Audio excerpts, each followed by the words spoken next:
Great. So I think we can get started. So Yep. first of all, I want to thank each and every one of you guys that are here, whether we have 2, 5, 10, 20 people.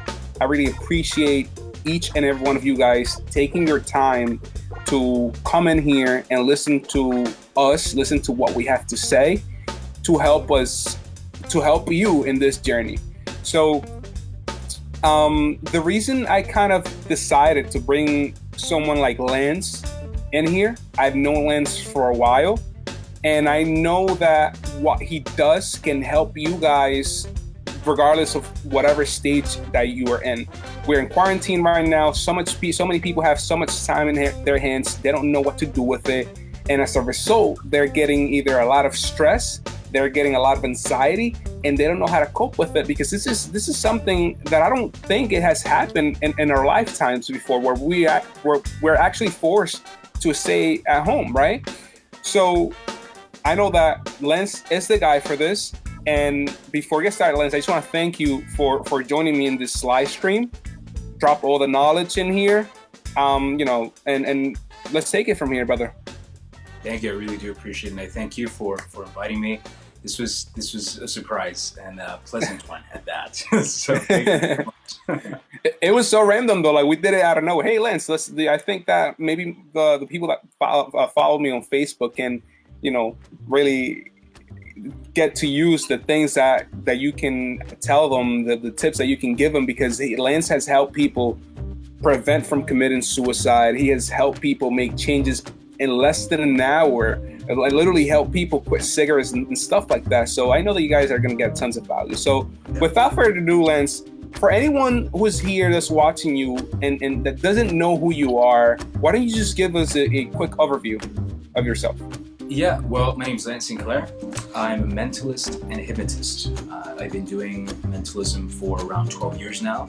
That is the art of reading minds, influencing people's thoughts, reading people, and sometimes predicting things, predicting what people will do, what people will think, and things that are otherwise impossible for anyone to know. I've been doing hypnosis for about 7 to 8 years now. I started as a street hypnotist. What that means, I used to do hypnosis solely for entertainment purposes, so making people forget their names, giving them catalepsy so they can't move their body from the neck down, or can't open their eyes, or they hallucinate something, right, or forget how to count, or forget. I just got goosebumps because the thing is, pretty crazy stuff. People might hear you, and say, oh, well, that's cool, but it's such a different experience when you actually get to experience that in person. And that's why I think that having Lance in here is so powerful, because the thing that he has done, I've actually benefited from personally, right? So yeah, and to touch on that, what you benefited from is not street hypnosis, but hypnotherapy. And hypnotherapy. That was a transition that I made, a couple of years into hypnosis. I realized that this is a really powerful tool. It's an amazing tool for change, an amazing tool to reprogram our mind and for us to reach new levels of thinking, getting rid of limiting beliefs, getting rid of fears, anxieties, and all of that crap, right? Tony Robbins calls it BS, belief systems. Yeah. Right? Getting rid of all of that and tapping into our fullest potential. That's what hypnosis allows us to do in record time. If you look at the research, hypnotherapy is more effective and also faster than cognitive behavioral therapy, than psychotherapy, than counseling. It's amazing. And then from that, I delved into neuro-linguistic programming, which is the science or technology of reprogramming or programming the mind through language. It's another amazing change. But, that's the craziest part though is that reminds me when Tony, I was hearing a talk from Tony Robbins when he was basically telling people how he was getting called out by every psychologist in the United States when he started to actually make people develop changes instantly, right? And then everybody was just calling them out, and then it just went off from there, right? So to get this started, Lance, I just want to see if you can share with us the most shocking change that you've helped someone accomplish? Yes. Okay. You say shocking, and I have instantly, I know exactly what to share with you. There's a really crazy experience I had with a friend. Honestly, I think I'll never forget it. Because, as a hypnotist, you help people with all kinds of different problems. And naturally, the first time you help someone with stage fright, you're like, oh, wait, help someone with their stage fright, right? It's like a little gold star for you, right? Mm-hmm. First time you help someone quit smoking, that's also like an accomplishment, right? You just reached a new level. Mm-hmm. But this was really, really interesting to me because what I did with this person, nobody has ever done in the industry. And I'll explain to you what it is. So if you're watching this, you may or may not know what narcolepsy is. Narcolepsy is a medical condition that is diagnosed by a neurologist that basically means you have difficulty sleeping at night, and during the day you get drowsy, like randomly drowsy, uncontrollably drowsy for no reason whatsoever. And even if you had a full night's sleep, you will get sleepy during the day, and you can't control it. So you start falling asleep at work, you fall asleep anywhere you are. It's really dangerous because you can fall asleep driving. It's insane. And so it's obviously a chemical imbalance. And what's really interesting about that is this friend of mine came out to me and she said, I've had this issue for a long time and I was wondering if you could help me with this. And she explained what it was, and I'm like, I don't know. maybe. So I reached out to my mentor, one of the greatest, to me, the greatest hypnotherapist in the world right now, Freddie Jackman, father of Anthony Jackman, someone else that I learned from. And I asked him, I'm really fortunate to have him on Facebook. I reached out to him and I asked him what Power social media right there. Yeah, amazing, right? So I reached out to him and I asked him, has this ever happened? Have you ever had a client with narcolepsy? He said no. And then I asked him, what would you do? And he told me basically what I already had planned, and that is to hypnotize the subject. And while in the trance state, to give suggestions of energy, of sleeping well at night, and being energized and alert throughout the entire day. Now, for those of you that don't know what hypnosis is or how it works, in essence, it is an altered state of consciousness where we go through the conscious mind and surpass what we call the critical faculty, the part of your brain that rejects ideas. We surpass that and we enter the subconscious, where we can implant suggestions, we can eliminate fears and get rid of anxiety and change habits and all kinds of things. And so while a person is in an induced trance, which is almost like a somnambulistic state, it's kind of like sleeping, but not exactly. Mm-hmm. The subconscious mind is awake and picking up on everything the hypnotist is saying. That's being absorbed by the subconscious mind. When the person wakes up, which is not like waking up from sleep, it's more like coming out of a daydream, if you will. Mm-hmm. You'd agree, right? That's what it's like. I've been through it. Yeah, so when the person comes out, now they have that change. So everything the hypnotist said now is their new reality. Now the issue with a person with narcolepsy is when I got on the phone with her, by the way, I did this without video chat, it was not in person, this was over the phone, like this. The issue is that just me explaining to her what was going to happen got her sleepy because of her narcolepsy. So I couldn't even have the conversation that I normally have with people beforehand because she was snoring on me, right? And Shanice, if you're watching this, I love you, okay? So, I'm explaining to her this is what's going to happen, blah, blah, blah, and then I hear her snoring. And I'm like, Shanice, hey, wake up. She wakes up. And I'm like, okay, what was the last thing you heard? Like, I don't remember. Okay, so I start all over again. I did that twice. And then I realized, okay, this is not gonna work like that. But then I remembered something that, it's common knowledge in hypnosis, but we don't usually use it. And it's something that Earl Nightingale and many other big self-development names have talked about. And it's that when you're sleeping, you can give yourself suggestions. You can give yourself hypnotic suggestions. And the way you can do that is by recording your own voice and saying things like, I am X, whatever. Like affirmations and stuff like that. Like affirmations, yeah. But the reason why that works is because when you're sleeping, that critical faculty, the critical factor, the thing that rejects any idea, goes to sleep as well. And your ears are functioning still. Has it ever happened to you? Someone's in your home or in your bedroom and you're sleeping, but what's happening in your room is affecting your dreams? Consciously, I don't think so. Maybe. not as far as I can remember right now. Okay, well, it's happened to me, and it happens to a lot of people, and maybe it's happened to you unconsciously. But maybe if something happens, like something falls in my room and I don't wake up, it alters what happens in my dream. And so your ears are always. You have a question?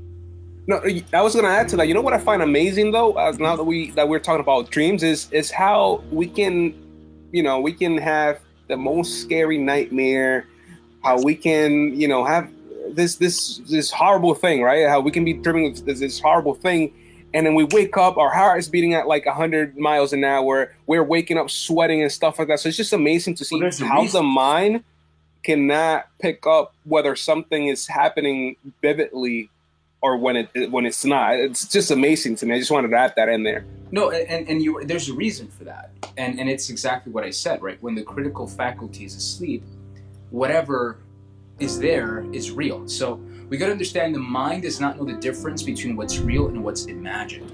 So if you're dreaming that a dinosaur is chasing after you, right? It's like right behind you and it's gigantic mouth. It's just right there. You're running for your life. Your heart is going to go at 150 beats per minute, You're going to sweat. Your amygdala puts you in fight or flight mode, even though you're sleeping. And adrenaline and cortisol, the stress hormone, is rushing through your body. Your muscles are tense. Everything that would happen, even your intestines start contracting, just like when you get anxious, you feel the need to use the bathroom, right? All these changes happen, but you're dreaming. There's no real threat. So why is that? Right? You wake up and like you said, you're like, what's going on? Nothing's happening, right? You're panicking, but you realize there's no real threat because, again, your brain cannot distinguish between what's real and what's imagined. The same thing is true in hypnosis.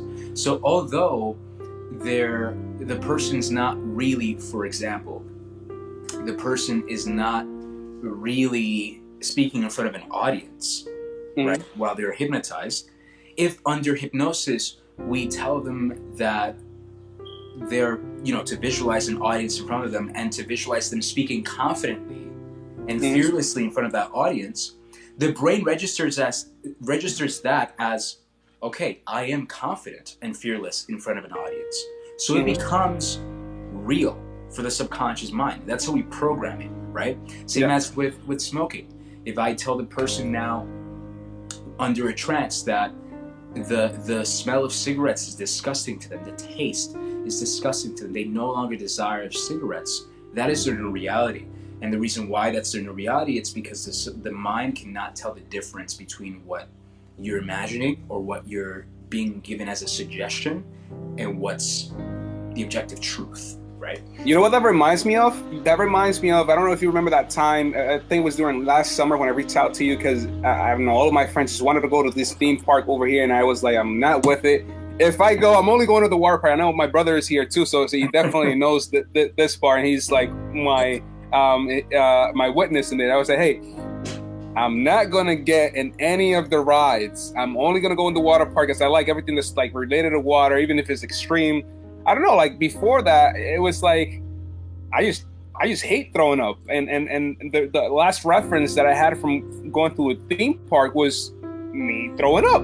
So I'm like, fuck, if I go in here, like I don't want to throw up, like I want to avoid this, but at the same time, like I want to have fun with my friends and stuff like that. So I'm like, Lance, need your help, buddy. And we hopped in a call, and I remember it was like in less than like 4 minutes. you did something. You did what you had to do. Less than 4 minutes it took. It was the same day I went to a theme park, and when we got to the theme park, I was actually excited to go on those crazy ass rides that I wouldn't have been wanting to go into if before talking to you. You know what I'm saying? Yeah. So it's just amazing to experience it in first person. Yeah, man. Yeah, and it's an empowering thing, you know. And going back to your first question of what was that most shocking experience, so I realized I had to ignore the induction, right? Because I couldn't take the normal route with her. So I said, you know what? Just close your eyes. If you drift off into sleep, that's fine. You know, if you come in and out of sleep, that's okay. Don't worry about it. Your subconscious mind, the fact is your subconscious mind is always listening. It's always picking up on the information around you, 100%. even the information that you're not aware of. So I realized, you know, it clicked in my head. I said, you know, I just have to give her the suggestions while she sleeps. And so I spent 45 minutes giving her suggestions for confidence, self-esteem, right? Ego strengthening, sleeping really, really well at night, and being fully alert and energized throughout the day. Now, she's a teacher, okay? So I want you to picture this. If you're listening, picture this. You're a teacher.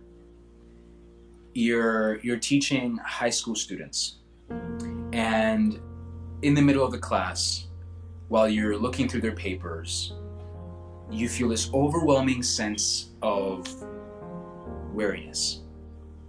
You're fatigued, you're tired, you need to sleep. And it gets so bad, so bad that you need to ask another teacher to come in and replace you for 5 minutes so you can go to the parking lot and take a nap in your car. That's how bad it was.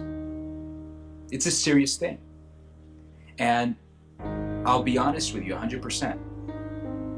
A lot of hypnosis is much like sales, a transfer of confidence, right? Sales is a transfer of enthusiasm.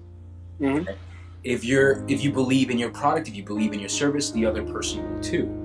Now, why is that so important in hypnosis? Because if the hypnotist does not understand how hypnosis works and believes in his ability to make that change in the person will subconsciously pick up on that hypnotist insecurity. And that insecurity will be a suggestion in itself to that client that it won't work. Does that make sense? So 100%. So I had confidence in that it could work, but a part of me was like, I don't even know, because this has never been dealt with before, ever. And, you know, I did the thing, and it was 45 minutes, and I simply hung up when I finished. Next day, I reached out to her in the afternoon, and I asked her, hey, how you feeling? How was your day? You know, after her work day. And it was great. You know, I slept great. I slept amazing. And I didn't feel drowsy all day. And I'm like, okay, cool. Right? It's one day. So I'm like, don't get too excited, Lance, you know? And then the next day, I messaged her again. And I asked her again when the day's over. By the way, I forgot a little detail here, very important detail. That day that I reached out to her, the next day after the hypnosis, when I reached out to her, she was getting ready to go jogging. She had so much energy. After working her whole day as a teacher, she had energy to go jogging. Okay? So day after that, at night, I reached out to her. How you feeling? Again, no drowsiness. I'm like, okay, cool. A week later, I reach out. Nothing's changed. She feels good. Great. Energy, alert, perfect. I'm like, there's something to this. Right? And then a month later, and I'm like really, I'm being mathematical about the contact I'm creating. Yeah. I shot a month later. Hey, how you been for the past month? How's the narcolepsy symptoms? Gone. I'm like, okay, at this point, I've proven to myself that this is fixed, right? And still, part of me is like, yeah, I don't know. I can't believe it. So 6 months after, I reach out again. I bring up this subject because we talked, but I bring up the topic like, oh, by the way, you know, have you ever felt sleepy again? And it's almost as if like that's not a part of her life anymore. Like that's just not a thing. It's not on her vocabulary anymore. That to me is beautiful and insane. Shocking. And really shocking. Because we gotta understand, this is a condition diagnosed by neurologists. This is something, you know, they say there is no treatment or cure for it. It just is what it is. And it just proved to me the power of hypnosis, the power of the subconscious mind. Like, you look into the research. You know what's crazy right there? I just want to like make a note right there, about the power of the unconscious mind and stuff like that. When was it? It was like 6 months ago. I was listening to a podcast. I don't remember who's. I don't remember if it was Tony Robbins or Jim Rohn that was speaking, and it was about how to get yourself motivated for the next day, even though nothing has happened yet. Like how to wake up in the morning motivated, even though if you go to sleep at 2-3 in the morning, because usually that's the time that I'm done with all my daily tasks, 2 or 3 in the morning, right? So it was they put up the analogy of kids in Christmas, right? So they stay up late until 1, 2, 3 a.m. in the morning. They go to bed and they wake up at 6, 7 in the morning with the highest energy ever, right? Because they know that something good is awaiting for them. And just being able to apply that into your personal life, it just, you know, goes to show you the power of the unconscious mind, because I was able to apply the same thing for myself, you know? So just by making it seem or by visualizing that what was waiting for me tomorrow was going to be better, or that just making me excited for it without it already happening first. You know what I'm saying? So this is amazing to right? See it. 100%. Amazing. 100%. So so let's say right off the bat, 3 things you can do right at this instant to make yourself feel more happy. 3 things. Or happy, not even more happy, just happy. Going from either feeling stressed to feeling happy. 3 things you could do.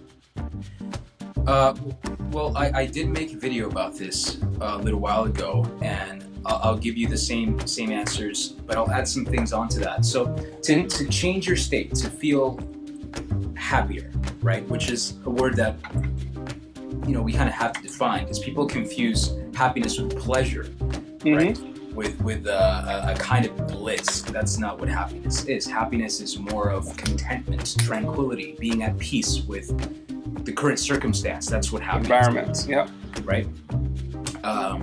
It's not like some kind of high, but you can reach that state of contentment if you feel stressed out, if you feel sad, if you're in any negative emotional state. You can shift and you can start feeling happier by, say, changing your physiology, by moving your body. You know, a lot of people. Can you go into that a little bit? Can you explain what physiology is for the people that are watching and might not have any idea what that is? Yeah. So physiology basically is how your body is positioned. You know, your body language. So it's really interesting, right? And please chime in if you've experienced this in your own life. Whenever you are anxious, right? There's a specific response for your body for that specific emotion, right? You might do this thing, bite your nails. You might do this thing, right? Right? Classic. You might play with your clothes. Woman, right? When they're attracted to a guy, they'll start playing with their jewelry. They'll start playing with their hair, right? Let's go pacifying, right? What's that? Let's go pacifying, right? Yeah. So there are certain body language, let's say, motions that are pacifying movements. So like if you're stressed out, everybody understands what this means, right? 100%. Right? So it's like, how can you picture somebody that's depressed right now? They have their head high up or looking down? Are they with their chests up straight, or more like in a crawling thingy, right? Exactly. So everyone watching, I want you to try this, okay? I want you to sit up straight, so get your chest out, shoulders back, okay? If you have difficulty bringing your shoulders back, simply do this thing, okay? All right? And then bring your chin up slightly and then smile, okay? Hold that position. Seriously, do this. Hold that position and try to feel sad. You can't. Try to feel sad. Find your You can't. You can't. It's not cohesive with the physiology of sadness. Exactly. It's not coherent. Exactly. It's not consistent, right? Yeah. Now do this. Cross your arms. Slouch. Look down and off. I don't want to feel like that. And make your mouth serious like this. Almost like a frown, but not forced. And then try to feel confident and happy and excited. You can't. You can't. You know? Now, with the really amazing discovery that was made is that not only does your body change, does your physiology change where you're in a particular mental and emotional state, but the reverse is also true. So you can change your emotional state by changing your body language. So because your brain interprets this as being happy, right? When all these muscles, tons of muscles in your face activate when you're smiling, because your brain interprets that as you being happy, right? It's like they're anchored, right? Mm-hmm. In neurolinguistic programming, there's a term called anchoring. The emotion's anchored to that stimuli. So now if you smile, right, for long enough, even if you're not feeling all that great, your brain will think, well, he must feel good, you know? Just like if you're chewing gum while you're stressed out or anxious, your brain's gonna think, well, if he was afraid, he wouldn't be eating. So we're gonna lower the anxiety. So that's just signals. So it's just basically signals that you give your brain, and that your brain react to like simultaneously, right? Yes. In a way, we can say you're hijacking your brain by changing your physiology. So, you know, you hear it all the time. You know, people are angry, like, I need to go out for a walk. Why do they say? Because it works. So if you want to feel happier, you can exercise. You can do some jumping jacks, get your heart pumping. You can do some push-ups. You can go around the block for a walk. You know, get your body moving. Tony Robbins is famous for saying motion creates emotion. 100%. And it's so true. What you want to do, right? What you feel like doing when you're feeling happy is staying static and kind of closing in on yourself, right? And what you have to do is the complete opposite, so you don't stay in that emotional state. Okay. Simple little thing that I do before I speak in front of an audience, before I perform, before I go on, I stand in front of the mirror in what's called a Superman pose. So I put both my hands on my hips, shoulders. I do that too. I do that too for going into meetings. It works wonders. It's amazing. Now, and I urge everyone that's listening to genuinely try this before you do something that you feel a little anxious about, pitching your services, you know, talking to an important individual, someone you're trying to do business with, or anything that makes you anxious. 5 minutes is all you need. 5 minutes. Hands on your hips, chin up, shoulders back, chest out, and smile. It helps if you put a pencil in between your teeth. You can keep the smile there easily. Do that for 3 to 5 minutes. It'll change your emotional state. You know that right there. Can I add one little detail to that? What it'll actually do is it'll increase the production of testosterone, and that will make you more confident. So you're actually changing your neurochemistry by changing your body language. Go on. So you know that right there, I wanted to make I wanted to add something in there where sometimes people go into sales calls or meetings when they are in these limiting states, I would say, or or when they're in these states that they don't feel confident or anything like that, and no wonder they don't get what they were going for, because believe it or not, we can sense without you telling us, or without them telling you, if they are not feeling confident about what they're selling, or if they whatever it is, but people can actually sense it. Yeah, and they don't necessarily have to be right there with you or even see you through video. It's something that comes through even in your voice, right? How does somebody that's shy sound? Right? Can I get a cup of lemonade, please? Really quiet, really reserved, And you noticed how I naturally, when I was acting like a shy person, I went like this, I went in on myself. Because your brain already has it associated with... exactly, we know what that's like, right? And it's not something that you necessarily have to learn, even though I know you and I have both studied this. It's something that it's already inside of us. We can read it off of people, right?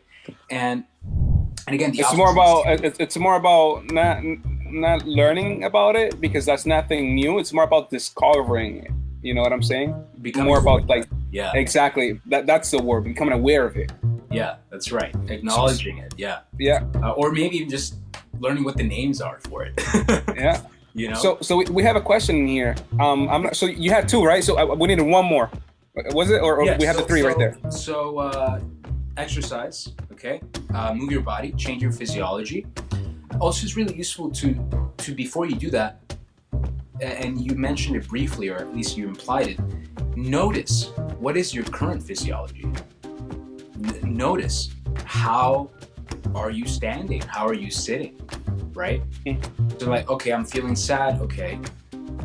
Number one, really important, I'm not counting this in the three, but really important, this actually has been proven to decrease your feelings of anxiety or whatever negative emotion you're feeling, is label it.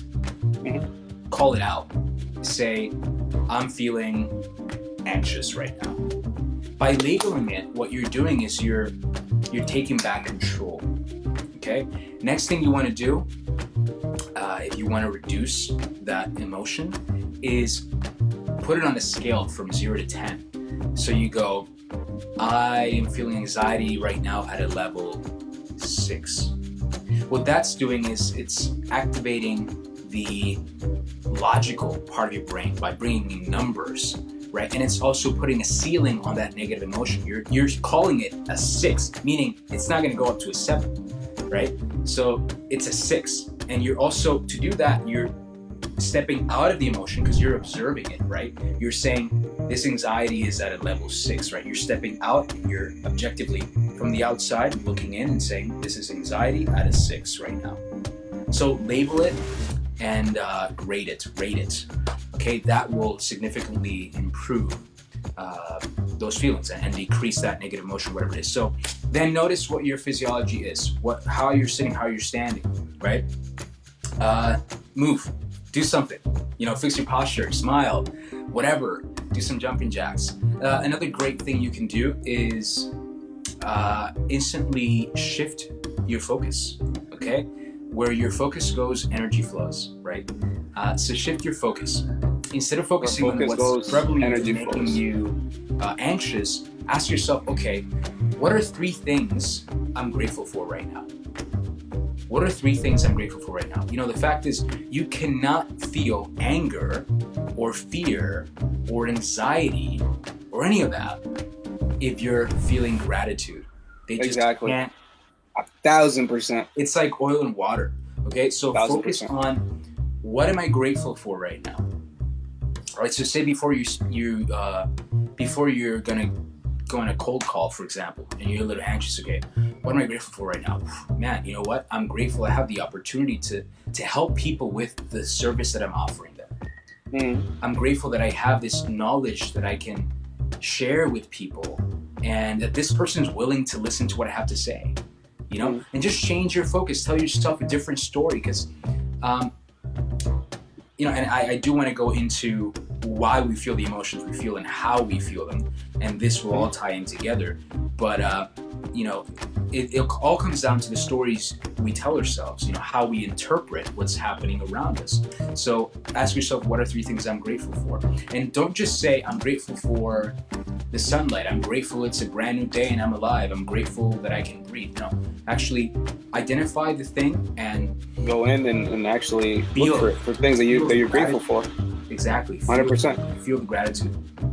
So the third thing is do something good for someone else. Something selfless. Although a little selfish, because it's gonna make you feel good. But you win some, you lose some. It works. But it's a win-win, right? Yeah. So do something good for someone else. It won't benefit you in any way, help an old lady cross the street, answering DMs from people. Anything. Answering DM from people that may need your help. I do that on a daily basis. Just dropping value without charging people. Anything that you can think of that could take someone from point A to B, it's helping them, right? Yeah. So over here, so over here, our buddy William says, how can we take advantage of our time efficiently and get goals done in time? Sometimes we tend to rationalize our procrastination. So how can we keep ourselves in check on a daily basis? Okay. All right. I'm sure you have some thoughts on this. Yeah. But I'm gonna go first. Yeah. So there are layers to this question. So he says, how can I take advantage of our time efficiently and set goals done in time? Okay. Sometimes we tend to rationalize our procrastination. So how can we keep ourselves in check on a daily basis? It's interesting you mentioned rationalize our procrastination. There's something I call productive procrastination. And that's when we tell ourselves, when your friends say, for example, hey, you wanna come join us? We have a party, whatever. It's like, I can't because I'm busy. But you aren't. You're just making it up because you want to feel like you're being productive. It's a self-delusion, Uh-huh. So it's really interesting. And then we rationalize, like he said, our procrastination. Like I didn't do it because X, right? Mm-hmm. When the real reason is because you don't really want it. And you're not motivated enough to do those things. So when it comes to goal setting and using our time efficiently, it all comes down to your why, your purpose, and that's a matter of again, motivation. So there are 2 kinds of motivators.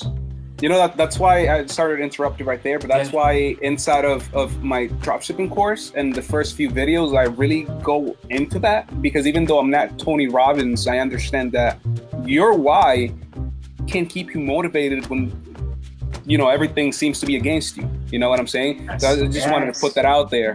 Yes, absolutely. And that's a really good point. So, and I'll go back to that because that's essential. So you have external motivators and you have internal motivators. So what is an external motivator? An external motivator is the consequence of not doing the thing. Okay? The consequence of not doing the thing that you want to do. Because there's a part of you that wants to do this thing and another part that doesn't. Right? Now, in hypnosis and neuro-linguistic programming, we just go in and use a protocol called parts negotiation, where we would actually convince the part of you that doesn't want to do this thing to actually want to do it. But if you consciously want to create this change, what I need you to do is this. Ask yourself, what is the consequence? What are the consequences of me not doing this? Not just for myself, but for the people around me that I love. Okay, that's an external motivator. Now, what is an internal motivator? How will this benefit? What's in there for me? What's in it for me and the people around me, right? So in order for you to feel motivated enough to take action and use time efficiently and not let it slip through your fingers like sand on the beach, you have to have a strong enough why, a strong enough purpose, and a strong enough motivator. Okay? Mm-hmm. Strong enough motivators. What does that mean? Start with what you want. Start with what is the goal. All right, what is the objective I'm going for?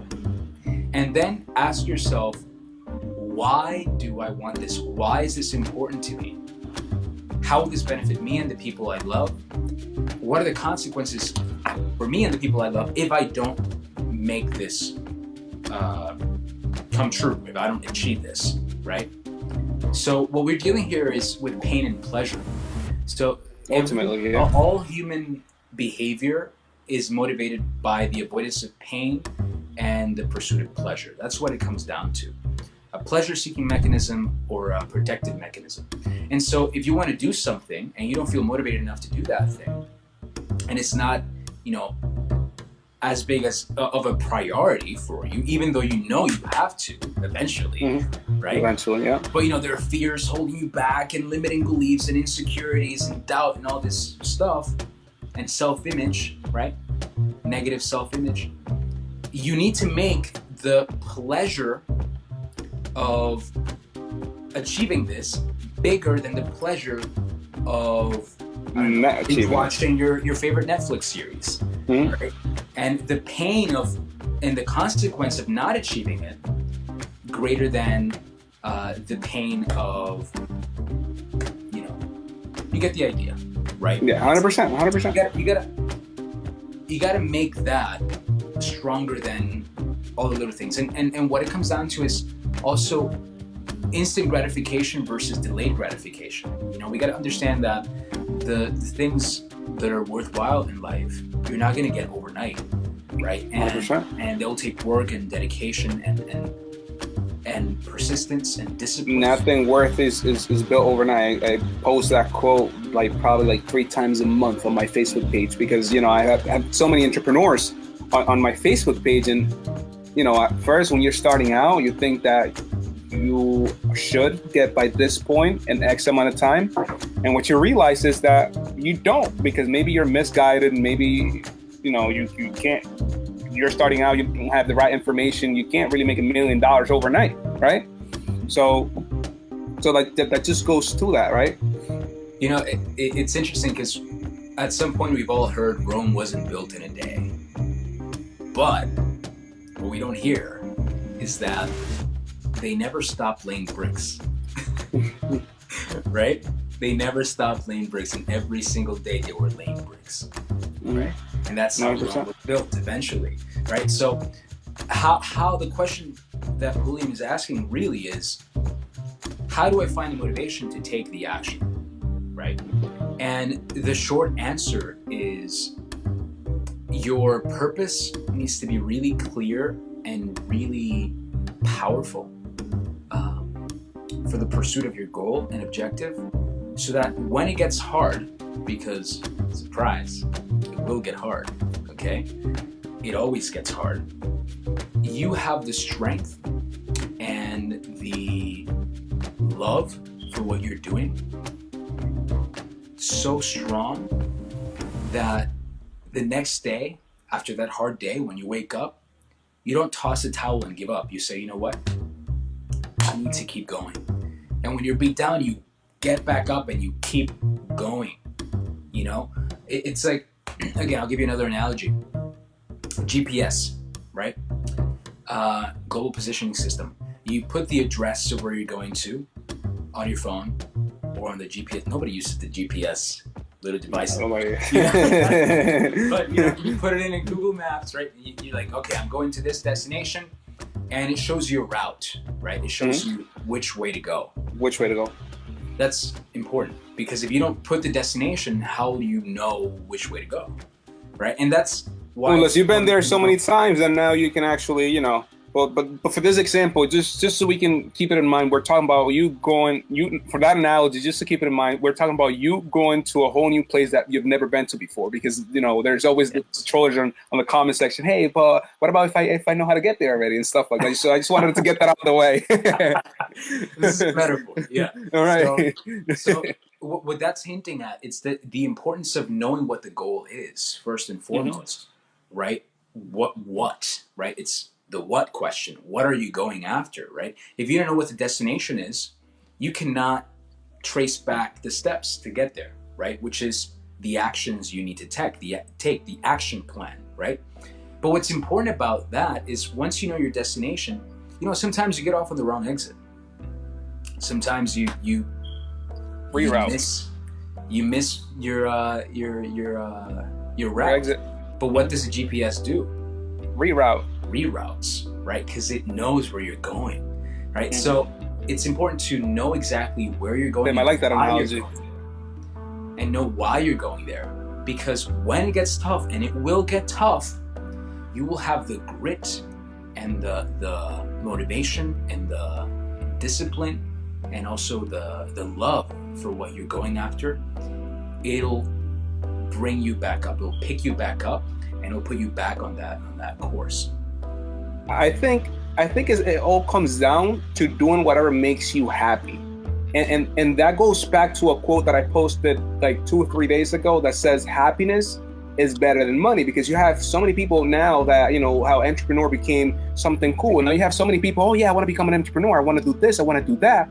But at the end of the day, they rather be playing some sport. They'd rather be playing baseball. They'd rather be playing soccer. Some people actually like their 9 to 5s for whatever reason. You know what I'm saying? So I think that at the end of the day, it's more about doing what makes you happy instead of doing whatever is cool, right? So that can usually get you through the hard times, right?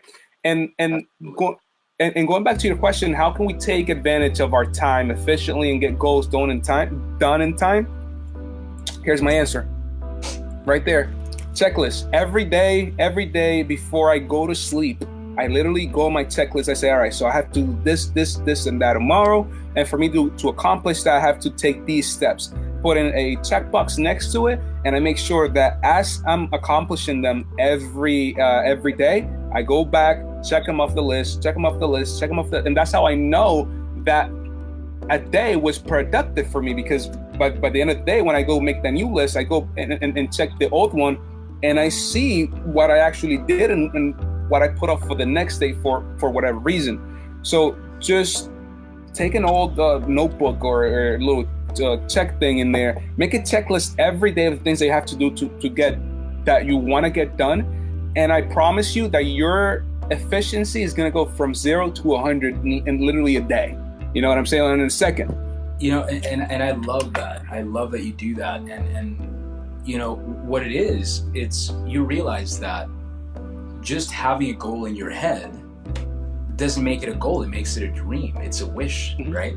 Mm-hmm. So you put it down on paper. So, it's important that you mentioned, what you're going for, and you break down what are the steps you need to take to get there, right? Mm-hmm. Now, again, you find out what you're going for, why you're doing it. But then after that, the next step for you is working backwards. Breaking it down. The end goal. What will get me there? What is my next step? What is the plan of action? You know what's crazy, Lance? That if you was to ask me right now, what's the one thing that I learned in high school that stuck with me throughout my 4 years of high school, and even after I finished high school? Because if you ask me like an equation question from like geometry or something like that, I'm gonna be like, what the fuck? I don't know. I forgot, right? But something that really stuck to me was when I was in advisory. There's something we have in here that's called advisory, where they block off for like 15 minutes. You go into that class and you get to like interact with other people and get to catch up, right? So the advisory teacher gave us this analogy where he drew a staircase in the board, right? He says, all right, so think of this staircase. He divided it between 4. Think of this staircase as your high school year. So there's freshman, sophomore, junior, and senior year, right? Right now you are in the beginning. So what you have to do to get through it all is you have to take things step by step by step. You can't be all the way in the beginning worrying about a problem that's going to happen that you think may happen when you are all the way in the top. You know what I'm saying? So it's just about taking things slow and just having patience overall, because the thing is that most people overestimate what they can do in a year, and they underestimate what they can do in a decade or so. You know what I'm saying? Because they just want to get so much accomplished so quick. And what happens is that they start developing anxiety. They start developing these habits or this emotions that make them want to quit the journey. And that's why entrepreneurship is such a lonely game. That's why entrepreneurship, not just anybody can take entrepreneurship. You know what I'm saying? That's why you really got to love what you're doing. And that's why going back to happiness, do what makes you happy the most, right? Yeah, and you know, that brings us to an interesting point that I wanted to make, and that is, how do we identify what that is? How do you identify what makes you happy? Yeah, you know, I when I go to parties, I like to start conversations with people that, to me, show me whether or not I'm interested in being friends with this person. And one of the questions 100%. I like to ask is, what are you passionate about? What's your thing? You know? And some people don't have an answer for that. Mm-hmm. Some people don't. Or they say, "Damn, man, you're already going too deep in here, bro. Like, I've never thought about these questions myself. like, what do you have to put me in this spot for?" I love these type of conversations, though. Yeah, you know, of course, you start with the small talk, but eventually you want to find out if you really want to be friends with this person. And I know this is true for you too. We're very picky with who we let into our circle of friends. 1,000%. That's the one thing that I'm like one of the most pickiest about. Yeah, and you know, it's got a name. It's a circle of influence, right? You're an average of the people you spend the most time with. So you got to be really careful with who's influencing you, right? And then what's the mindset of the people that you surround yourself with? And that comes down to also who you choose as your friends, right? How are you vetting them? You know, so, you know, I ask people this question and it shows me many things about them. And sometimes they don't know what the answer is. Sometimes they kind of are shocked that they've never asked themselves that question. 100%. And they're like, "Oh, wow, I've actually never thought about that."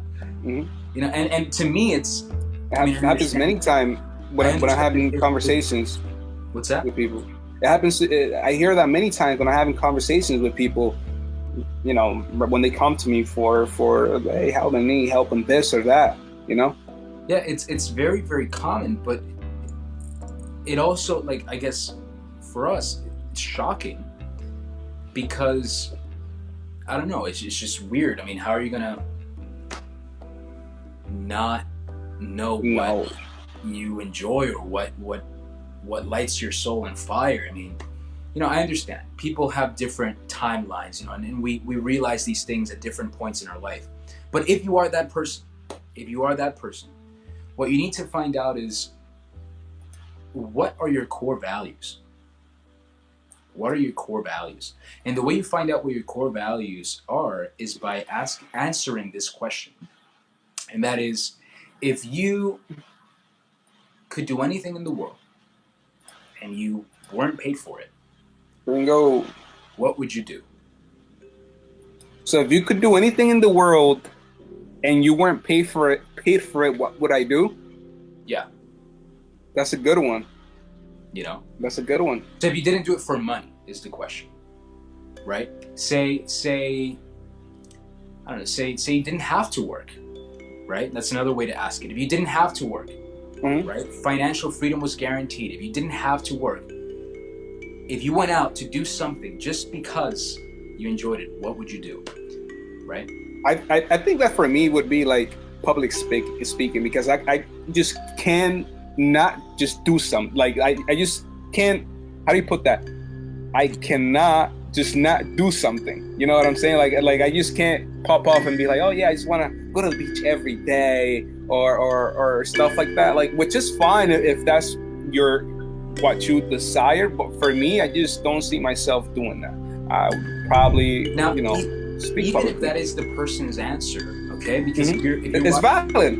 If you're watching this, yeah, it is valid and it is revealing. So here's what you do. Whatever the answer is, then you're going to follow it up with another question. And when you do this thing, right, the answer to question one, what does that do for you?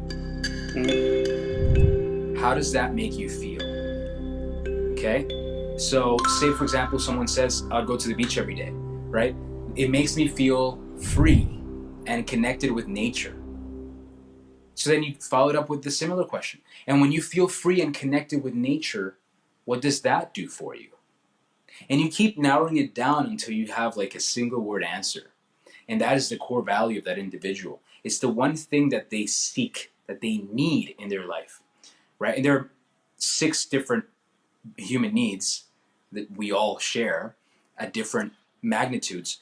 But the core value is the thing that's going to shine some light on what that person should do, right? Because if someone's core value is freedom, right? They like traveling, for example. They say, I will travel the world, right? Their core value is freedom. Right? If their core value is freedom, that's not the kind of person that should spend their entire life in an office in some corporation behind a computer screen. 100%. You know, that's somebody that should be working, socializing with people, not answering the phone or typing behind a desk. 100%. And even though, say, the corporate position might pay better for that person, the reality is they're going to be miserable because it won't be satisfying that need. That's why I say all the time that happiness is 100% better than money, and I've got to experience that myself. I'm going to tell you guys a little analogy in a little bit, but here's a question that William asks. It says, what's the difference between meaning and success for you guys? Because you can be successful but be unhappy at the same time. Okay, great question. I like that one. Going in deep. so I'm gonna ask the question in return. The question is, why are you here? If you're watching this, you're here because you want to improve your life. If you're watching this, it's because you want to level up, you know, in maybe your confidence, with finance, maybe your confidence with just, you know, your self-image. Maybe there are certain things you know that have been holding you back, right? Maybe there are certain things that you know have been holding you back, and it's time to make a change, right? Let me just fix here the chargers. So you're here because you want to improve yourself, okay? Now, that means you're in the pursuit of success. Now, we have to define success. And what does success mean to you? Success is a different thing for every single person, right? 100%. Because, you know, for a single mom of 4, success might mean being there for her children, you know, enough that she can spend time with them, but also so she can work and provide for them, right? And have that balance, right? That's success for her, right? Because, you know, it'd be really bad if she has to miss all the time, you know, her children growing up because she has to work, you know, and she has to leave them with a babysitter or whatever, or a nanny, right? That'd be terrible. So for her, success is being an amazing mother, seeing her children grow up, you know, being there for all the important moments, and also being able to provide for them, right? That's success for her. You know, but for someone else, it might be something completely different, like opening up his own business, you know, his own restaurant, you know. So success really is, if we were to define it, I guess the achievement or the accomplishment, right, of whatever is in alignment with your core values. Core values, 100%. 100%. That's what it is. And in order to know what that is for you, you have to find out what are those core values, what's important to you specifically, right? And also be aware of what's standing in the way of you getting that, you know? And usually it's ourselves, right? You know that it's crazy that he asked that question, because sometimes we misinterpret success. And not success, but happiness. We associate our level of success with happiness, when I personally don't think that it should be that way. Because, you know, you have people making $1 billion that, you know, go through things that you probably wouldn't want to go through, right? Emotionally, personally, and stuff like that. So I think that you just have to find the fine line at where, how do you explain this? At where you're not giving up too much of your happiness for the amount of reward that you're going to get back. because it's essentially that's at one point that's what I was doing. You know, I would hustle from I would wake up at 7 a.m, go to sleep 2, 3 in the morning, then the next day and stuff like that. But then again, I did that for obvious reasons, for the reward that would bring for my business, right? But then relationships were suffering, friendships were suffering, you know, family relationships were suffering and stuff like that, because I wasn't spending what money can buy, right? So it's like you have to find that fine line to where you're happy and where you're getting enough reward that you're not risking your happiness for that, or just, you know, as you level up, you adapt and stuff like that. Well, we're talking about money, right? So the important thing to distinguish here is, what is wealth, right? What is wealth, and why do you want more money, right? Why do people want more money? You know, you could own every bank, you could have every single bit of gold on earth, and it won't buy you happiness. 100%. The reason why people pursue financial riches is so that they can have the freedom to do more of what they enjoy and to spend more time with the people that they love, right? It's really about having this taken care of. So if you decide to go on vacation with your family to some country in the Caribbean, you know, and not worry about your card being declined or whatever, right? You know, it's about freeing yourself from that anxiety and that stress and that weight on your shoulders, right? That feeling. It's about finding balance, yeah. Uncertainty, right? But the real reason why people pursue that is so they can have the freedom, right? That's why it's called financial freedom. It's so you free yourself from the thought of, oh, but what if I spend too much, you know? Or how much is that? Right? So it's freeing yourself from that so you can enjoy life without money being something getting in the way of that joy, right? Because it sucks the joy out of everything, right? So you know, it's important to define what success is and what wealth is, what real wealth is. Having it clear for yourself. 100%. Yeah, absolutely. You know, and the important thing in the pursuit of that, like I said, is realizing that the one thing that stops us is fear. I want you to think about this and answer this question to yourself. What would your life look like? Your romantic life? Your career, right? Business? Your education? Your health? What would every facet of your life look like if you had no fear? You'll be unstoppable. What would it look like? What would you be able to do? So this is a great question, guys. So comment in the comment box. What would your life look like if you had no fear? What would you be able to do? That could go from jumping off a plane with a parachute or something like that. Going in, let's say, scuba diving, something like that. Whatever it is, if you had no fear right at this moment, what would you do, or what would you schedule to do? Something like that. Yeah, I'm interested in what are the answers? Yeah, so somebody said, I told Don a story from my factory job at Toyota where a supervisor wasn't happy with what he does and was happier broke. And because he enjoyed it the most. So come on, guys, give us some. What would you do if?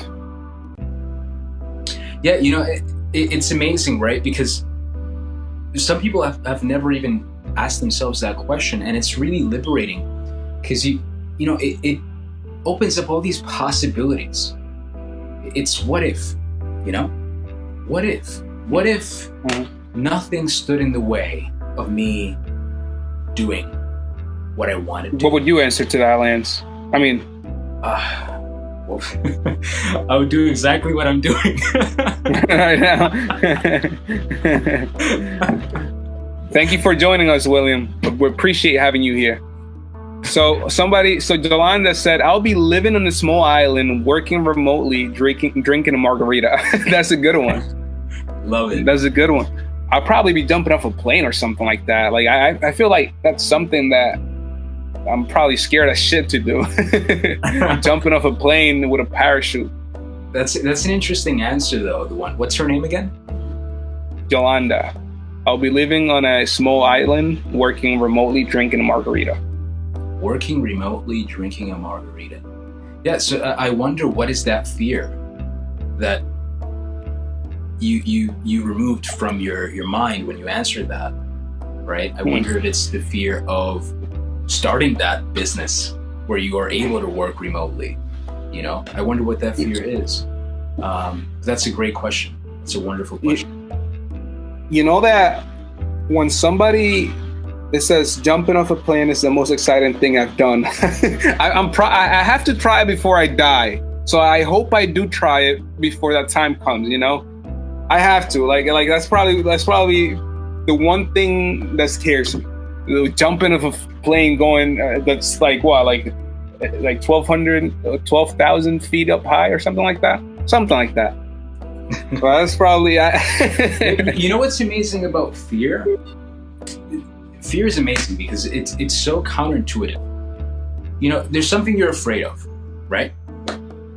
And it's like right there, right? The fear's right there in front of you. And it's like, it's like you're frightened. You're like, oh, you know, my stomach's turning. I feel a knot in my chest. The fear's right there. You're face to face with that fear. And you think to yourself, I'm going to walk the other way because I don't want to do business with you. I'm going to avoid you. Now, what happens is when you avoid fear, it actually gains strength and power over you. It grows. Okay? So when you avoid the thing you're scared of, your fear for that thing actually grows. The thing becomes scarier because you're proving to yourself that next time around you have an opportunity to take action. In your brain, you know, you go, well, last time I couldn't do it. I'm not going to be able to do it this time, right? But here's the amazing part. It's a lot like a rainbow, right? You can see a rainbow, but when you go after it, all of a sudden it disappears. You can't catch it, right? Much like happiness too. But fear is the same way. So when you pursue that thing that you're scared of, that thing that makes you anxious, that, you know, you maybe feel a little bit of doubt, right? Makes you feel a little bit of doubt. When you pursue that head on and you do it, even while feeling the fear, what you'll find is that the moment you get started, it dissipates. It just vanishes. Disappears, 100%. And you tell yourself, man, actually, it was the fear of starting that I had. It was the fear of getting started, you know? But once you're there, you realize that it's not that bad. You know, and it's an illusion, right? It is, you know, and it's funny because that's happened to me hundreds of times before performing in front of an audience. You know, I might feel a little concerned about, you know, whether or not they're going to like this new thing that I prepared for them, or whatever, you know, that I've never done before in front of an audience, you know. And there's a little bit of a fear or anxiety because of that.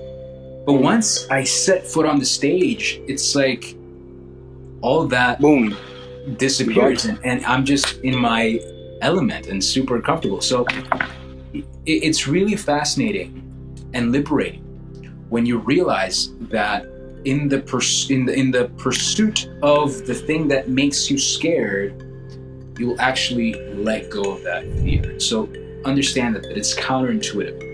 100%. 100%. Don't run from the things you're scared of doing. You know, life is short. Life is short. It is fleeting, and I've always told you, you know, that I really feel this, that regret is one of the worst human emotions we could feel. You know, to reach the 100%. End of our lives and everything flashes before our eyes, and you're like, man, I could have done this, I could have done this. But I was 100%. So scared, you know? If you're fortunate to die on your deathbed, you know, surrounded by your loved ones, not only will your family be there around that bed, but so will the neglected dreams that you completely forgot about, the ones you were scared of pursuing. They'll be looking at you dead in the eyes. You forgot about me. You ignored me. And that sucks. That's a scary feeling, man. So I think it's really important to understand that, you know, why live a life in fear, right? So try new things. Did we get any more answers, by the way, for that question? No. If you guys have any questions, I know we've gone over an hour now, an hour and 20 minutes. If you guys have any questions you want Lance to touch on, then don't be scared to drop it on the comment section. Yes. Before we wrap it up. Yeah. So I have a couple of things prepared here. Mm-hmm. I'm going to go through rapid fire. If along the way people have questions, because I'm going to offload a lot of information, please grab pen and paper, okay? This is where the gold is at, all right? So go grab a pen and paper. If this is Yolanda, for sure. As soon as I'm ready for it, if this is definitely. So do that. And again, along the way, if you have any questions, Halbin, drop it in the comment section, and I'm gonna fire them to Lance as. Yes. Okay, thank you. So I wanted to talk about, you know. So Lance, before you get started, somebody said, "Who is Lance?" I missed the beginning. Who asked that question? Yolanda. Oh, Yolanda. Oh, hi, Yolanda. So my name's Lance Sinclair. If you joined in late, I'm a mentalist. That means I read minds. I influence people's thoughts, predict their actions, and influence their actions. There's a lot to that. But mainly what we're talking about here is my hypnosis. I'm also a hypnotist. I help people with their fears, anxieties, bad habits, limiting beliefs, trauma, PTSD, whatever. If it's mental, hypnosis most likely can help you get rid of it and overcome it. So yeah, limitless confidence, you name it. But that's a quick little bio. Thank you for tuning in, by the way, John. So we're gonna go rapid fire here. A couple of points that I wanted to hit here. So we talked about fear, you know, and the opposite of fear is faith. It's faith in yourself. It's faith in your ability, your capacity to see things through, you know, and to overcome any obstacles that stand in your way. So if you're afraid of something, right? Fear of success, maybe, or fear of failure, very common fears. Instead of looking at that, right, and saying, I'm going to avoid success, you know, I'm going to avoid failure, ask yourself this: what is scarier? Success or the fear of success? What is scarier? Failure or the fear of failure? You see, because if you fail, you learn, you grow. But if you're afraid of failing, you're stuck. What happens if that fear takes over you, right? So instead of fearing whatever it is that you're scared of, fear itself. Turn it in on itself like a snake that eats its own tail, right? Understand that it's fear that's standing in the way of you achieving the things you want to achieve in life. So I just wanted to quickly mention that. So somebody said if you can, as you're saying that, if you can quickly say your opinion on the law of attraction? I think that's an interesting question because people can often get that confused with what you do, right? So yeah. So who asked that question? that was Larry, my boy Larry. Larry, thank you for asking. So, there's this thing that spread like gangrene. The Secret, right? The book. So is it real or is it pseudo science? It's BS. That's the short answer.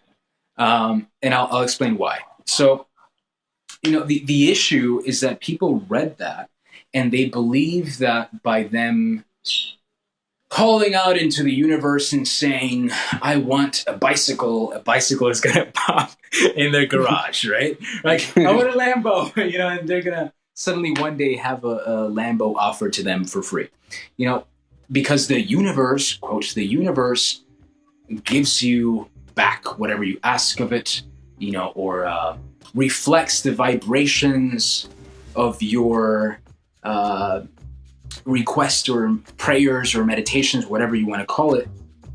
And that's just outright fantasy, Now, why is it that you get all these people that say, well, it's worked for me. It's worked, the law of attraction, it's worked for me. This is why. We gotta understand what they're calling the law of attraction is not some weird mystical force. Like you're gonna sit here and beg the universe for a job and someone's gonna call you and offer you a position at a company that pays really, really well.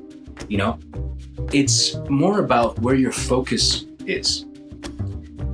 And something called the reticular activating system in the brain. So the reticular activating system, it's the part of your brain that basically shows you more of what you're looking for. So people say, I'm really lucky. I have such good luck, right?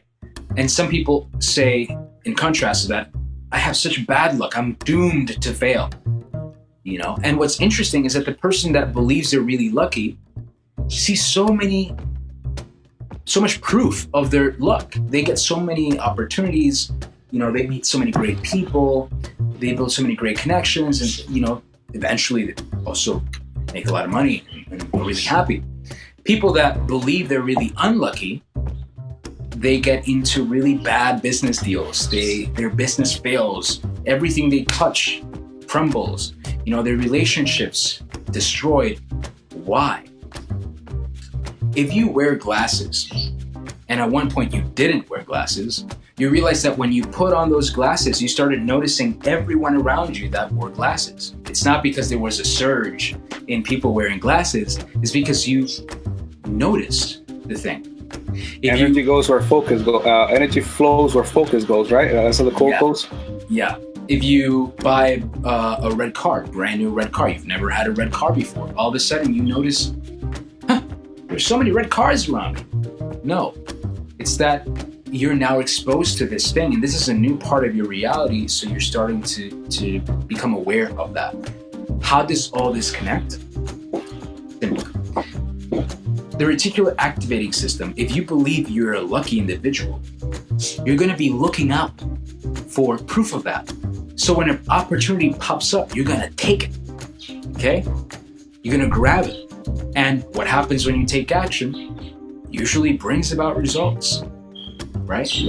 If you believe you're unlucky, and there have been social experiments that have been done on this. Like they put $20 bills in the ground, and people who think they're really unlucky and they're really pessimistic, they walk out and they literally miss it completely. They step on it. They don't see the money.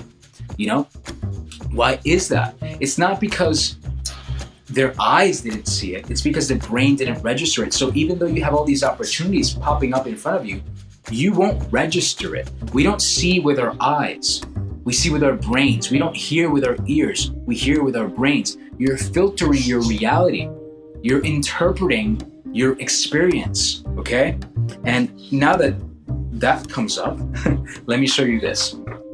Is this on straight or in reverse? Yeah, it is. No, it's straight. If you can back up a little bit so we can see the whole thing. There we go. So see it perfectly fine right there. This is called the experience structure, okay? So up here, this is where it starts. It starts with the stimuli. This is something you see, something you hear, something that happened to you. Okay, maybe even a touch. Then it goes into the meaning-making or interpretation stage. After you interpret the stimuli, you feel an emotion. And after feeling that emotion, you respond to that emotion. You react to that emotion. I'll give you an example. Say it's late at night, you got off the train, it's really dark out, it's really cold out, and you're walking from the train station to your home. You're by yourself. And a gentleman a couple of meters behind you, maybe 2 meters behind you, is wearing a hoodie. And he is of a darker skin complexion. He has a hoodie on, his hands are in his pocket, obviously because it's cold. He's walking behind you at the same pace as you. And you look back and you see him. And all of a sudden, you feel fear. All of a sudden, your heart starts racing and you feel anxious. Why? Let's see what happened here. The stimuli is you saw this man. You saw very quickly, your brain processed, he's wearing a hoodie. He's a man, okay, not a woman, a man. His hands are in his pocket. He's tall, maybe, right? And he's got dark skin. Probably, right? And he's walking behind you and you're by yourself. So this is what you just experience through your senses. Visual. Exactly. And then we perceive the emotion, which is fear, right? What's the reaction? Maybe you grab your keys and you put a key in between your fingers just in case. Or you start walking briskly, right? As to widen the gap and the distance between the two. Or maybe you cross the street, right? Why? Because there's this story in your head of, what if this happens? What if that happens? Okay? What happens with the experience structure is that we almost always miss this stage right here. The meaning-making stage. The interpretation stage. And this happens really quickly in your subconscious mind. And what guides this is your pre-existing beliefs. Okay? So how do you figure out what caused that? What led to that emotion? Whatever the emotion is that you're feeling. You ask yourself, what would I have to believe for me to feel this way? What would I have to believe for me to feel this way? So that's forcing you to rationalize, right? And use the logic to find out why you're feeling this emotion. And at that moment, the person may not know why they're feeling that. They may just feel the fear and the anxiety.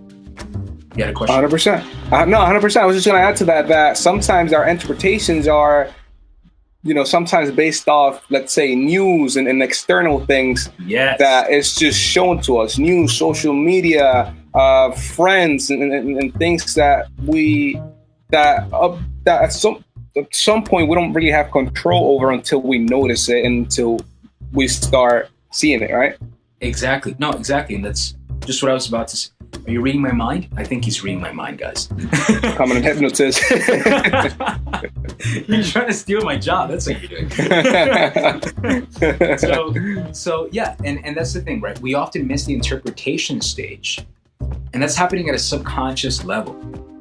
And it's being guided by your pre-existing beliefs. And what you'll realize with this person in this fake scenario that we're giving here, will realize when they ask themselves, what would I have to believe for me to feel this way, for me to feel this fear and anxiety, is that they're racist. That's what they would realize. They're like, oh my God, I'm racist? But I have friends of all ethnicities and backgrounds. How could I be racist? Right? And that's because, well, that person maybe was programmed, that belief, by the media, by their parents, their friends, whatever their environment is, right? There could be many different factors, but they were programmed that belief that if a man of dark skin complexion, that's wearing a hoodie, that's tall, at night, is walking behind you, he's probably going to rob you or kill you or something. Which just isn't true. Mm-hmm. It just isn't true. Right? Because if you were to see the same scenario and it's a woman, you would look back and probably walk slower, not faster, right? So it's the beliefs that are guiding the interpretation, the meaning that we're giving to that experience. So again, 100%. If you're feeling any emotion, okay, whether good or bad, this is the same thing, always. Before you feel that emotion, you're going to interpret it. You're going to interpret it. Again, because we're not looking at reality how it is, objectively. We're not experiencing this for what it is. We're filtering it. We're filtering it. It's like if you wear sunglasses, everything looks darker because of the lens. If you're wearing rose-colored shades, everything's going to look rose-colored, right? What if your glasses are dirty, full of limiting beliefs and fears and negative self-talk? Then how are you going to experience the world around you? You're going to filter it through the lens of, I'm a complete failure, it's not worth trying this or whatever, right? So why is this relevant to the law of attraction question? Because again, this is about how the person is filtering their outer reality, right? So the reticular activating system, if the person thinks they're lucky, they're going to see proof of that luck. It's like the confirmation bias. If whatever you think, you become, right? Yeah, absolutely. If the person thinks they're unlucky, they're going to see proof of that. So when someone says, the law of attraction worked for me, I asked the universe for XYZ, and it came true, it's not because some force out there provided that. It's because the person was focused on the thing that they wanted so much. They thought about it every single day, that when opportunities arose that could lead them closer to that objective, they could see them. They couldn't miss them, right? And because they saw them, they grabbed them. And because they grabbed them, they reaped those. They made that reality. Yeah. Okay. So what is it really? It's visualization. It's knowing what you want and why you want it. So very important. Whatever your goals are, you need to think about them every single day. You need to write them down. You need to see them. You need to meditate on them so that you're able to see when opportunities arise that will bring you closer to your objectives. How do you do this? Every morning, all you need is 5 minutes. Close your eyes. Think about how your life would look like if it was lived at a level 10 in every facet of your life. Love life, family, friends, career, education, every aspect of your life, health, every aspect. If it was at a level 10, what would it look like? Picture that. Visualize it vividly. Crank up the colors. Crank up the brightness. Really see it and imagine yourself living that life. Constantly visualizing that is going to train your brain to see when there's an opportunity that will get you closer to that. That is the real law of attraction. It's like when you first started it, you said whatever. Think of, let's say you. I tell you right now, close your eyes. Think of red. Think of red. Think of red. Think of red. Think of red. Right. When you open your eyes, you're going to start noticing everything around you that's red. Right. This is the same thing you're doing, but in a whole different aspect. Right. Yeah. So we didn't talk about that. I'll say it real quick for people that have never heard of this. So if I were to ask you, so please do this at home right now. If I were to ask you, you have 10 seconds to find out and spot as many things as you can that are red in the room that you're in, okay? Including what's... I'm doing this myself. Okay? So you have 10 seconds. When I'm done counting, close your eyes, okay? You need to memorize as many things that are red as you possibly can. All right, ready? 1, 2, 3, 4, 5, 6, 7, 8, 9, 10. Close your eyes now. All right, so the question for you, if you are participating, is this. Can you call out as many items as you can in that room that are blue? You can't, can you? Now open your eyes, look around. You know what's interesting though is that the items you noticed and you remembered may have not been exactly red. They might have been burgundy or brown, you know? But because you wanted to give yourself credit, you know, you picked out those things too. Now let's do it one more time. Now with every item that's blue, go ahead, 10 seconds. 1, 2, 3, 4, 5, 6, 7, 8, 9, 10. Close your eyes. Now, recall every single item that is yellow. You can't. Open your eyes. Realize that the things that you looked at may have not exactly been blue. Maybe they were teal towards green, right? The lesson here is, again, wherever you focus, that's where you're going to see, okay?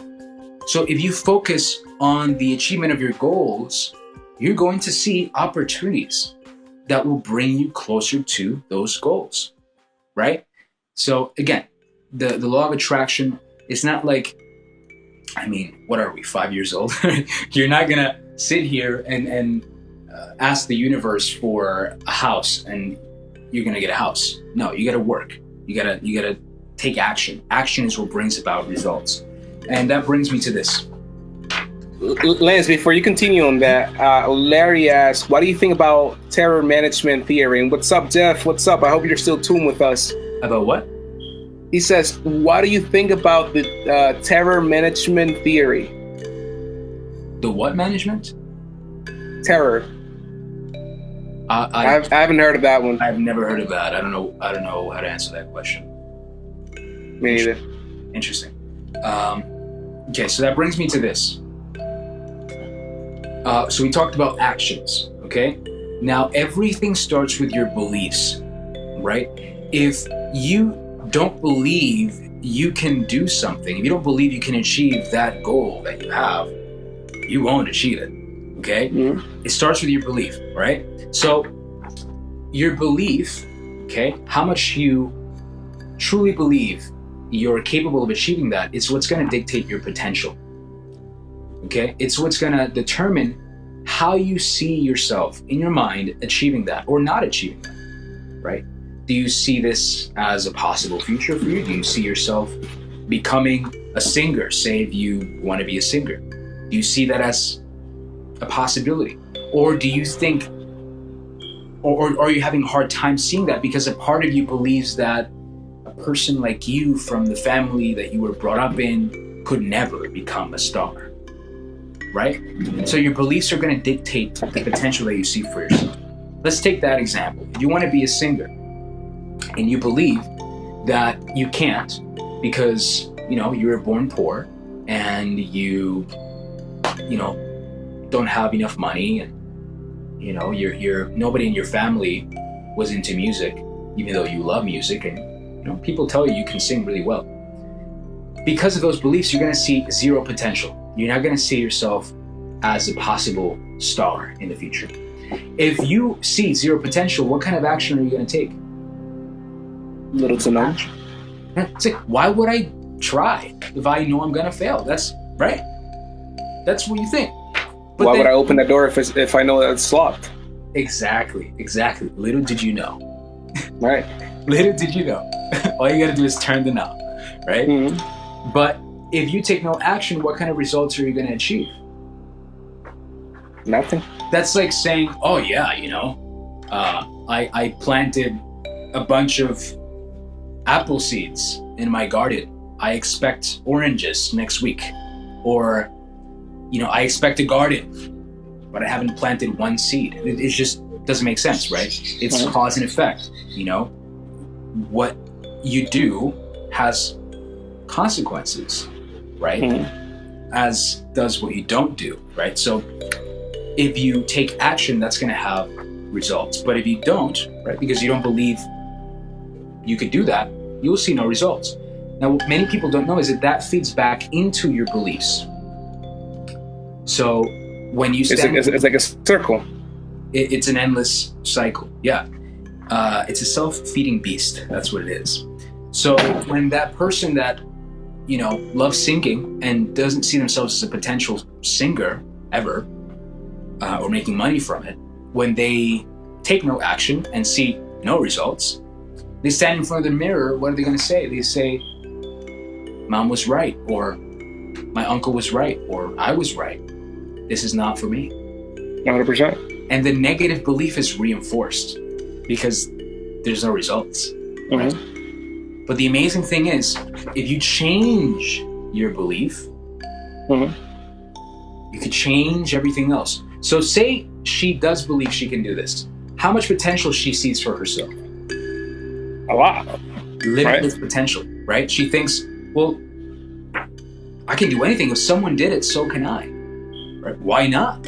Right? Yeah. And from that belief, what kind of action is she going to take? Isn't she going to knock on every door because she does see her as one day being that star? Isn't she going to go to every audition? Isn't she going to go and pay for the vocal lessons? She's going to put in the work, right? What happens when you put in the work? You get results. Astonishing results. And then when she gets those results, and then she's, in American Idol, and then she gets her own record and all that, and a record deal, she's going to stand in front of the mirror with those results in her hands, and she's going to say the same thing. I told you so. I knew you could do it. And that's going to also, again, feed back into the belief and reinforce that positive belief. And she's going to grow in her potential and what she sees as possible for her to accomplish. So everything starts with our beliefs. If you have limiting beliefs, if you think you're not good enough, if you think you can't open up your own business online or otherwise, if you think you can't succeed because nobody in your family has done the things you want to do, if you think you're not worthy of financial freedom or love and connection or happiness, those are just beliefs. They're just belief systems. If you change those beliefs, you change your life. And you don't have to wait a year or 2 years to change that. You can change your life in a moment. In a moment. How is it that people come to me for all these things? Smoking. People have been smoking for 40 years. They have a really bad habit that's reinforced by negative beliefs. Beliefs like, I'm addicted to smoking. Beliefs like, if I don't smoke, I can't relax. How is it that in 2 hours, they never want to smoke ever again?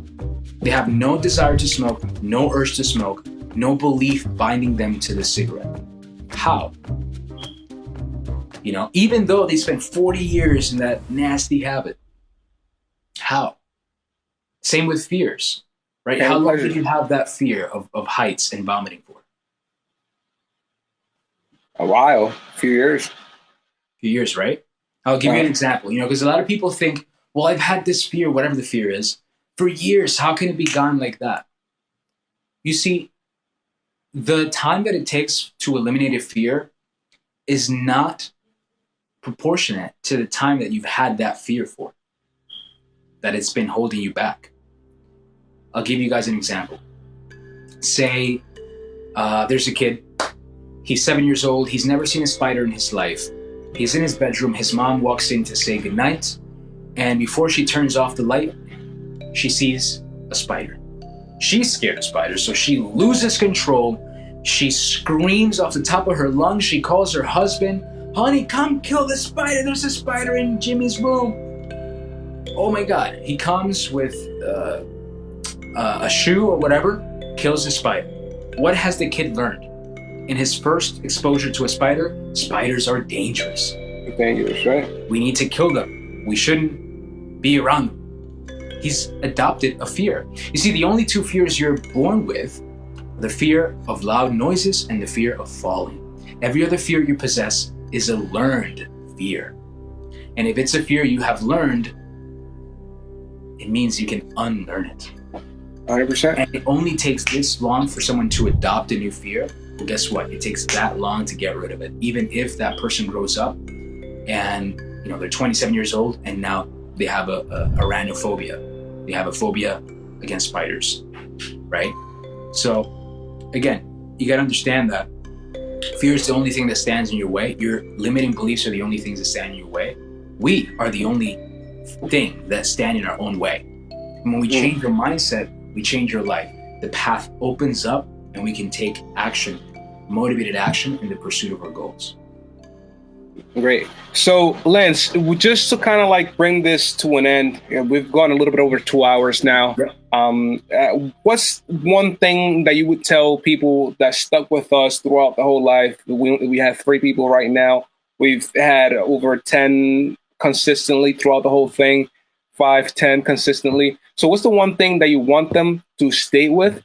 And how can they get in contact with you if in case they might need some of your services? Okay, so a couple of things I want people to stay with. Number one, now is a time of great uncertainty for a lot of people. Okay, 100%.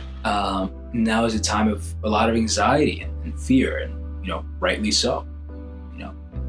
There are a lot of unanswered questions, and we don't know what's going to happen.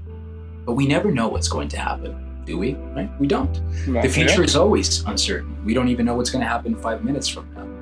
So what I'd like to say is ask yourself always when you're faced with uncertainty or anything negative, what's great about this? What is great about this? And that way you shift your focus, just like you're able to shift your focus by practicing gratitude. And what's great about this is that this is a great opportunity for growth, for working on ourselves, for, doing things that maybe we thought of doing before, but we never did because we said we don't have the time, or we don't know how. Now is the time to take advantage, 100% agreed. Always is a great time to take action and to take advantage of this moment, right? But now more than ever, it's like most of us have a lot of free time, and we can use that to our advantage. We can use that to strengthen the connections between us and the people we love, between us and our customers. We can use the time to improve our brand, work on our website or whatever, to start a new business endeavor, to let go of the things that hold us back, to work on ourselves and on being better humans, Yeah, So 100%. that's one thing that I'd like to bring up, because it's like the elephant in the room, right? Mm-hmm. So yeah, take everything a day at a time. Don't have a fixed mindset, have a growth mindset. Understand that, there's no such thing as failure, only learning opportunities. 100%. Find something you're passionate about, find people that believe in your vision, collaborate, work together towards that. Don't give up, don't let fear hold you back.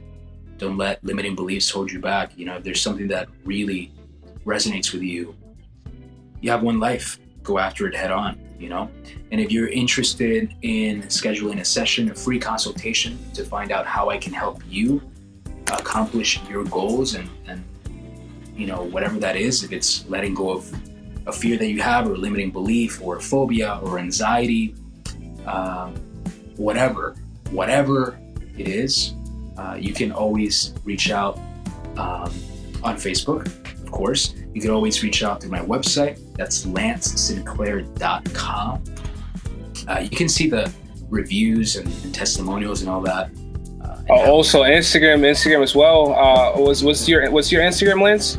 So I can type it in here. Mentalist. Lance Mentalist. LANCE.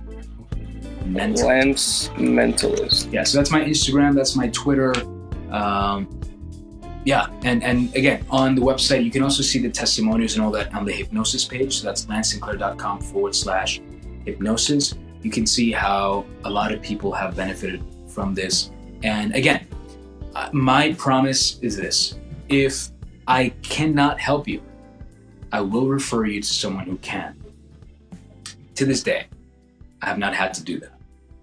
I also promise 100% money back guarantee. My only concern, honestly, is that you get closer to that highest and best self, that person that performs at a level 10 in every area of your life. That's my deepest desire. And Awesome. if we can work together to get you there, that would be wonderful. So Great. So thank you very much for joining us today, Lance, and thank you guys for the support, the interactions, the comments, and stuff like that. I really appreciate you guys, Lance. My deep appreciations go for you always, and thank you, brother. Appreciate it. Thank you, bro. Thank you for inviting me, and I hope everyone got a lot of value from this. Please don't be shy. Reach out if you have any questions. I have time. 100%. Thank you, guys. Bye-bye.